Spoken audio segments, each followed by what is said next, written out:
What's up gamers, DreamcastGuy here, reviewing today the Resident Evil Origins Collection. This is an HD remaster of two different classic survival horror games, Resident Evil and Resident Evil 0. These are more than just re-releases with shiny new graphics though. They've included a lot of core tweaks that make these games play far better. First off, let's talk about the controls. All the Resident Evils that came out before 4 had a very different control style. This was called tank controls. This basically made your character kind of control like a car. By pushing up on the D-pad, they'd run forward, and by pressing left and right, you could steer them around the room. It was a system with some flaws, but it made the creepy hallways and dark corridors all the more terrifying because you had to keep alert in order to be able to react in time. Some gamers may have a little bit of trouble trying to adapt to this system, so the developers have actually thrown in an all-new control scheme to help you play in a little bit more modern way. In the menu, you now have an option that you can turn on that lets you simply press the thumbstick in any direction you want your character to move. When you're cornered by a zombie or about to be eaten by a massive snake, it's nice to be able to have controls that are so instantly responsive to be able to dodge out of the way.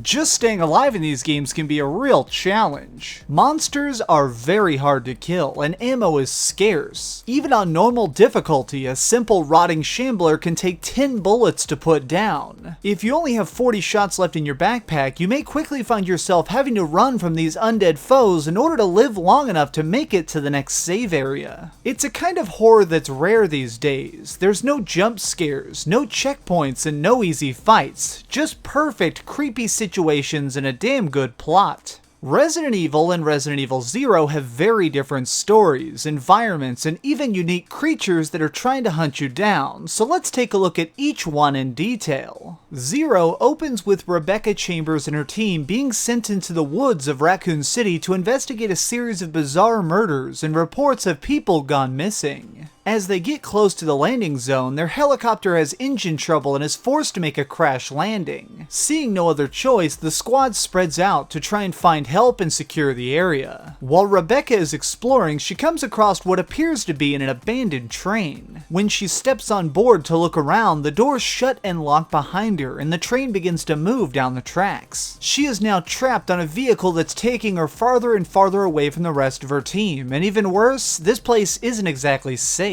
The whole train is full of corpses, zombies, and all manner of Umbrella experiments gone wrong. Thankfully, we aren't entirely alone. In Resident Evil 0, we're working together with Billy Cohen, an escaped convict with a troubled past. Like most survival horror games of this era, there's a lot of puzzles, and in 0, they primarily focus around having Billy and Rebecca work together in some very clever ways. You can freely switch back and forth between heroes, and a lot of times this is mandatory to get past certain problems. Sometimes these puzzles can be a bit clumsy, but overall they work well. It feels like you need to constantly check every little nook and cranny and think of every problem from multiple angles, while at the same time watching your back, especially later on when you end up in some much darker and more dangerous areas. Learning about Billy's history and seeing Rebecca being truly put to the test for the first time in her life makes for some excellent storytelling, even if the voice acting can be extremely cheesy. Let's move on to the other game in the collection, the remake of the original Resident Evil. This was first made on the GameCube back in 2002, and it's aged remarkably well. At the start, you choose who you want to play as, Jill Valentine or Chris Redfield. These are both highly trained Special Force police officers sent to find survivors after the helicopter crash in Resident Evil 0. Although they find the wreckage, the team is quickly forced to retreat to a nearby mansion when zombie dogs show up.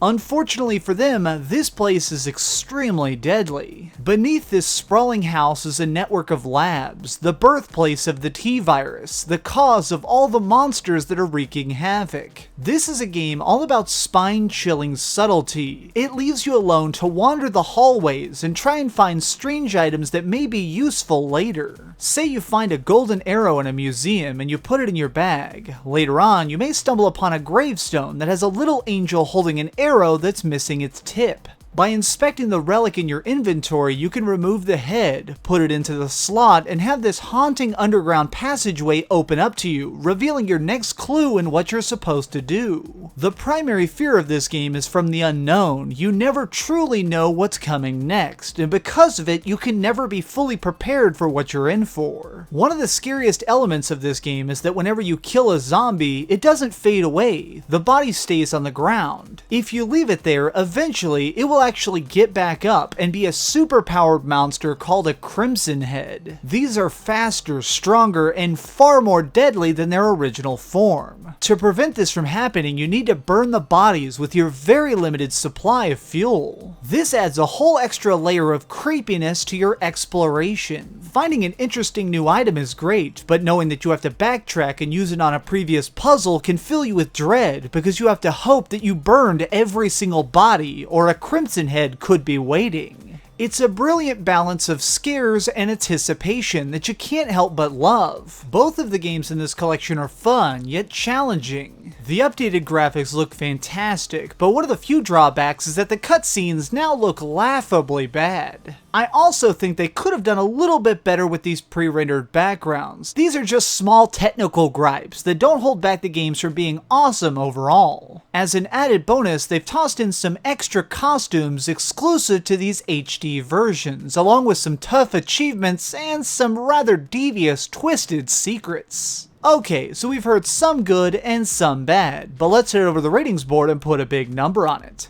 I am giving the Resident Evil Origins Collection a 9 out of 10. If you missed these titles when they first came out, or you're just wanting something different to give you nightmares, I highly recommend these games to horror fans everywhere. Thanks so much for watching, gamers. This has been DreamcastGuy with another review. If you enjoyed this video, please give it a thumbs up, share with your friends, and subscribe if you haven't already. But do me the biggest favor of all and keep dreaming.